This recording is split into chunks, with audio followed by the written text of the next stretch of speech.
गन्ने में सबसॉइलिंग। गन्ने की फसल का गिरना केवल हवा के कारण नहीं होता, बल्कि इसका एक दिलचस्प कारण मिट्टी भी हो सकता है, लेकिन इसमें सबसॉइलर मदद कर सकता है। आइए जानते हैं कैसे।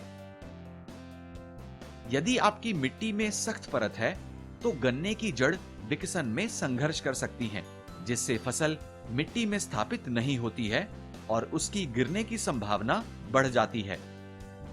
सबसॉइलिंग एक पद्धति है जो मिट्टी आमतौर पर 12 से 18 इंच गहरी को तोड़ती है और इसमें अवशेषों को मिलाकर जड़ों के लिए पानी और बेहतर वातन उपलब्ध कराती है।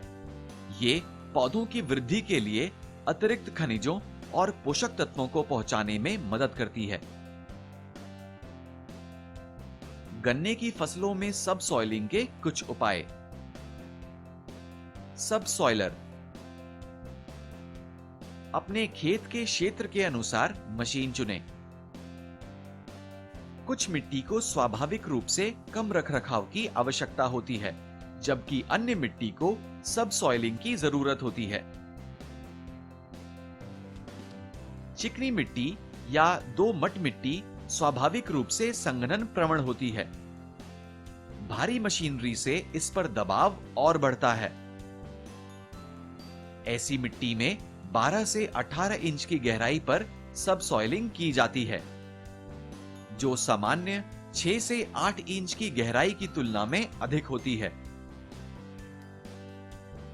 मोल प्लॉ या गहरा हल संशोधित सबसॉइलर भारी मिट्टी में जल निकासी की क्षमता कम होती है और अधिक जल निकासी के प्रयासों की आवश्यकता होती है। मोल हल एक संशोधित हल है जो मिट्टी में पाइप जैसे दिखने वाली गहरी नालियों का निर्माण करता है। मोल हल में संकीर्ण पैर से जुड़ा एक बेलनाकार पैर है और उसके बाद थोड़ा सा बड़ा व्यास का एक्सपैंडर होता है।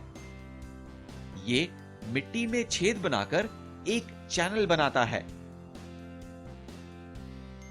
मिट्टी के छिद्रों की संख्या और आकार मिट्टी की स्थिति के आधार पर निर्भर करती है। मोल ड्रेनेज प्रणाली का लवण और लवण क्षारीय मृदा के सुधार के लिए एक अस्थायी उपसतह ड्रेनेज प्रणाली में प्रयोग होता है। कम लागत के कारण उन्हें बहुत सघन रूप से स्थापित किया जा सकता है। सीमित लागत होकर भी इस प्रणाली के लाभ लागत अनुपात इसे स्वीकार्य बनाते हैं। तो किसान भाइयों, याद रखिए, आप इन सबसॉइलिंग तकनीकों का उपयोग करके गन्ना फसलों को टूटने से बचाने के साथ अच्छी उत्पादकता भी प्राप्त कर सकते हैं। ऐसी और अधिक जानकारी के लिए हमारी कृषि ई विज्ञान सीरीज के साथ बने रहिए।